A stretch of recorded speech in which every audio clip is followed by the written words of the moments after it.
ओम शांति। सुनते 31 दिसंबर 92 के अव्यक्त बाप दादा के मधुर महावाक्य। आज की अव्यक्त मुरली का टाइटल है सफलता प्राप्त करने का साधन सब कुछ सफल करो। आज की मुरली में 4 क्वेश्चन। नंबर 1, अभी कौन सी खुशखबरी सभी को सुनाते हो? नंबर 2, ब्राह्मण जन्म की श्रेष्ठ राशि एवं जन्म पत्री कौन सी है? नंबर 3, अव्यक्त वर्ष का विशेष स्लोगन क्या है? लास्ट, ब्रह्मा बाप का सबसे अधिक स्नेह किससे रहा? अब विशेष बाबा ने आज की सारी मुरली में सफल करो, सफलता को पाओ, सफल करो। स्वास्थ्य सफल करोगे तो स्वस्थ बनोगे, ज्ञान का खजाना सफल करोगे तो समझदार बनोगे, जो किसी की राय की जरूरत नहीं। और शक्तियों को सफल करोगे, आपकी राज्य में एक भी शक्ति की कमी नहीं होगी। गुणों को सफल करोगे तो सर्वगुण संपन्न बन जाओगे। तो सुनते हैं 31 दिसंबर 92 की मुरली, सफलता प्राप्त करने का साधन सब कुछ सफल करो। आज नवजीवन देने वाले रचता बाप अपनी नवजीवन बनाने वाले बच्चों को देख रहे हैं। यह नवजीवन अर्थात श्रेष्ठ ब्राह्मण जीवन है ही नवयुग की रचना करने के लिए। तो हर ब्राह्मण आत्मा की नई जीवन नवयुग लाने के लिए है, जिसमें सब नया ही नया है। प्रकृति भी सतो प्रधान अर्थात नई है। दुनिया के हिसाब से नया वर्ष मनाते हैं, नए वर्ष की बधाइयाँ देते हैं। वह 1-2 को नए वर्ष की निशानी गिफ्ट भी देते हैं। लेकिन बाप और आप नवयुग की मुबारक देते हो। सर्व आत्माओं को खुशखबरी सुनाते हो। क्या खुशखबरी? अब सुनिए कि अब नवयुग अर्थात गोल्डन दुनिया, सतयुग या स्वर्ग आया कि आया। सेवा करते हो ना, यही खुशखबरी सुनाते हो ना। नए युग की गोल्डन गिफ्ट भी देते हो। क्या गिफ्ट देते हो? जन्म जन्म के अनेक जन्मों के लिए विश्व का राज्य भाग। इस गोल्डन गिफ्ट में सर्व अनेक गिफ्ट्स आ ही जाती हैं। अगर आज की दुनिया में कोई कितनी भी बड़ी ते बड़ी या वाह बढ़िया ते बढ़िया गिफ्ट दे, तो भी क्या देंगे? अगर कोई किसको आजकल का ताज व तख्त भी दे दे, वह भी आपकी सतो प्रधान गोल्डन गिफ्ट के आगे क्या है? बड़ी बात है क्या? कोई बड़ी बात नहीं। हाँ, नवजीवन रचता बाप ने आप सभी बच्चों को यह अमूल्य अविनाशी गिफ्ट दे दी है। अधिकारी बन गए हो ना। ब्राह्मण आत्माएं सदा अखुट निश्चय की फलक से क्या कहते हो कि विश्व का राजभाग तो हमारा जन्म सिद्ध अधिकार है। इतनी फलक है ना, या कभी कम हो जाती और कभी ज़्यादा हो जाती। निश्चय है और निश्चित है। इस अधिकार की भावी को कोई टाल नहीं सकता। निश्चय बुद्धि आत्माओं के लिए निश्चित भावी है। निश्चित है ना? या कुछ चिंता है, पता नहीं मिलेगा या नहीं? कभी संकल्प आता है? अगर ब्राह्मण है तो निश्चित है। ब्राह्मण सो फरिश्ता, फरिश्ता सो देवता। पक्का निश्चय है कि थोड़ी हलचल होती है, अचल अटल है, तो ऐसी गोल्डन गिफ्ट बाप ने आपको दी और आप क्या करेंगे? औरों को देंगे ना। अल्पकाल की गिफ्ट है तो अल्पकाल समाप्त होने पर गिफ्ट भी समाप्त हो जाती है, लेकिन ये अविनाशी गिफ्ट हर जन्म आपके साथ रहेगी। वास्तविक मनाना तो नवयुग का ही मनाना है, लेकिन इस संगम युग में हर दिन ही मनाने का है, हर दिन मौज में रहने का है, हर दिन खुशी के झूले में झूलने का है, वह खुशी में नाचने का है, अविनाशी गीत गाने का है। इसलिए ब्राह्मण जीवन का हर दिन मनाते ही रहते हो। हर दिन ब्राह्मणों के लिए उत्साह उमंग बढ़ाने वाला उत्सव है। इसलिए यादगार रूप में भी भारत में अनेक उत्सव मनाते रहते हैं। यह प्रसिद्ध है कि भारत में साल के सभी दिन मनाने के हैं, और कहाँ भी इतने उत्सव नहीं होते जितने भारत में होते हैं। तो आप ब्राह्मणों के हर दिन मनाने का यादगार बना हुआ है।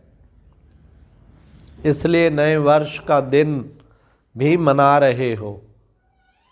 नया वर्ष मनाने के लिए आए हो तो सिर्फ एक दिन मनाएंगे क्या? पहली तारीख खत्म होगी तो मनाना भी खत्म हो जाएगा। आप श्रेष्ठ आत्माओं का नया जन्म अर्थात इस ब्राह्मण जन्म की श्रेष्ठ राशि है हर दिन मनाना और हर दिन उत्सव। आपकी जन्म पत्री में लिखा हुआ है कि हर दिन सदा श्रेष्ठ श्रेष्ठ होना है। आप ब्राह्मणों की श्रेष्ठ राशि ही है सदा उड़ती कला की। ऐसे नहीं कि 2 दिन बहुत अच्छे और फिर 2 दिन के बाद थोड़ा फर्क होगा। मंगल अच्छा रहेगा, गुरुवार उससे अच्छा रहेगा, शुक्रवार फिर विघ्न आएगा। ऐसी राशि आपकी है क्या? जो हो रहा है वह भी अच्छा और जो होने वाला है वह और भी अच्छा। इसको कहते हैं ब्राह्मणों के उड़ती कला की राशि। ब्राह्मण जीवन की राशि बदल गई क्योंकि नया जन्म हुआ ना। तो इस वर्ष हर रोज अपनी श्रेष्ठ राशि देख प्रैक्टिकल में लाना। दुनिया के हिसाब से नया वर्ष है और आप ब्राह्मणों के हिसाब से विशेष अव्यक्त वर्ष मना रहे हो। नया वर्ष अर्थात अव्यक्त वर्ष का आरंभ कर रहे हो। तो इस नए वर्ष का व अव्यक्त वर्ष का विशेष स्लोगन सदा यही याद रखना। अब ध्यान से सुनना, क्या कि सदा सफलता का विशेष साधन है हर सेकंड को, हर श्वास को, हर खजाने को सफल करना। सफल करना ही सफलता का आधार है। किसी भी प्रकार की सफलता, चाहे संकल्प में, बोल में, कर्म में, संबंध संपर्क में, सर्व प्रकार की सफलता अनुभव करना चाहते हो तो सफल करते जाओ, व्यर्थ नहीं जाए। चाहे सब के प्रति सफल करो, चाहे और आत्माओं के प्रति सफल करो, तो ऑटोमेटिकली सफलता की खुशी की अनुभूति करते रहेंगे। क्योंकि सफल करना अर्थात वर्तमान के लिए सफलता और भविष्य के लिए जमा करना है। जितना इस जीवन में समय सफल करते हो तो समय की सफलता के फलस्वरूप राजभाग का फुल समय राज अधिकारी बनते हो। हर श्वास सफल करते हो तो इसके फलस्वरूप अनेक जन्म सदा स्वस्थ रहते हो। कभी चलते चलते श्वास बंद नहीं होगा, हार्ट फेल नहीं होगा। 1 गुणा का 1000 गुणा सफलता का अधिकार प्राप्त करते हो। इसी प्रकार से सर्व खजाने सफल करते रहते हो। इसमें भी विशेष ज्ञान का खजाना सफल करते हो। ज्ञान अर्थात समझ। इसके फलस्वरूप ऐसे समझदार बनते हो जहां भविष्य में अनेक वजीरों की राय नहीं लेनी पड़ती। स्वयं ही समझदार बन राज्य भाग्य को चलाते हो। दूसरा खजाना है सर्व शक्तियों का खजाना। जितना शक्तियों को खजाने को कार्य में लगाते सफल करते, उतना आपके भविष्य राज्य में कोई शक्ति की कमी नहीं होती। सर्व शक्तियां स्वतः ही अखंड अटल निर्विघ्न कार्य की सफलता का अनुभव कराती हैं। कोई शक्ति की कमी नहीं।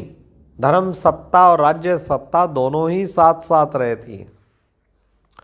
तीसरा है सर्व गुणों का खजाना। इसके फलस्वरूप ऐसे गुणमूर्त बनते हो जो आज लास्ट समय में भी आपके जड़ चित्र का गायन सर्वगुण संपन्न देवता के रूप में हो रहा है। वाह भाई वाह। ऐसे अनेक खजाने की सफलता के फल स्वरूप का मनन करो। समझा? आपस में हमें इस रूहानी इस पर रूहान करना, तो इस अव्यक्त वर्ष में सफल करना और सफलता का अनुभव करते रहना। यह अव्यक्त वर्ष विशेष ब्रह्मा बाप के स्नेह में मना रहे हो, तो स्नेह की निशानी है जो स्नेही को प्रिय व स्नेह करने वाले को भी प्रिय हो। तो ब्रह्मा बाप का स्नेह किससे रहा? मुरली से। सबसे ज़्यादा प्यार मुरली से रहा ना, तब तो मुरलीधर बना। सबसे बाबा ने कहा ज़्यादा प्यार मुरली से रहा ना, तब तो मुरलीधर बना। भविष्य में भी इसलिए मुरलीधर बना। मुरली से प्यार रहा तो भविष्य श्री कृष्ण रूप में भी मुरली निशानी दिखाते हैं। तो जिससे बाप का प्यार रहा उससे प्यार रहना, यह है प्यार की निशानी। सिर्फ कहने वाले नहीं, ब्रह्मा बाप बहुत प्यारा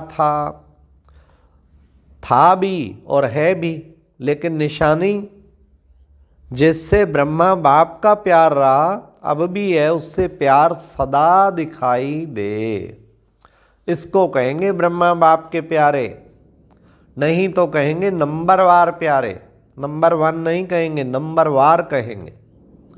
अव्यक्त वर्ष का लक्ष्य है बाप के प्यार की निशानियां प्रैक्टिकल में दिखाना, यही मनाना है, जिसको दूसरे शब्दों में कहते हो बाप समान बनना। जो भी कर्म करो विशेष अंडरलाइन करो कि कर्म के पहले, बोल के पहले, संकल्प के पहले चेक करो कि ये ब्रह्मा बाप समान है। यह प्यार की निशानी है। फिर संकल्प को स्वरूप में लाओ, बोल को मुख से बोलो, कर्म को कर्मेंद्रियों से करो। पहले चेक करो फिर प्रैक्टिकल करो। ऐसे नहीं कि सोचा तो नहीं था लेकिन हो गया। ब्रह्मा बाप की विशेषता यही है, जो सोचा वह किया। तो जहाँ पोजीशन है वहाँ अपोजिशन क्या करेगी? अपोजिशन पोजीशन को दृढ़ बनाती है, हिलाती नहीं और दृढ़ बनाती है। जिसका प्रैक्टिकल विजयी बनने का सबूत स्वयं आप हो, और आप साथ साथ चारों ओर की सेवा का सबूत है। पहले कहते थे धमाल करने वाले, और अब क्या कहते हैं? कमाल करके दिखाई है बीके ने। तो यह कैसे हुआ? अपोजिशन को श्रेष्ठ पोजीशन से समाप्त कर दिया। अच्छा। सर्व अटल निश्चय बुद्धि आत्माएं, सदा हर खजाने को सफल करने वाले सफलता मूर्त आत्माएं, सदा ब्रह्मा बाप को हर कदम में सहज फॉलो करने वाले, सदा नई जीवन नवयुग की स्मृति में रहने वाली समर्थ आत्माएं, सदा स्वयं में बाप के स्नेह की निशानियों को प्रत्यक्ष करने वाली विशेष आत्माओं को श्रेष्ठ परिवर्तन की अव्यक्त वर्ष की मुबारक याद, प्यार और नमस्ते। अच्छा, ओम शांति। और अब यह एक बहुत अच्छी वीडियो भी जरूर देखें।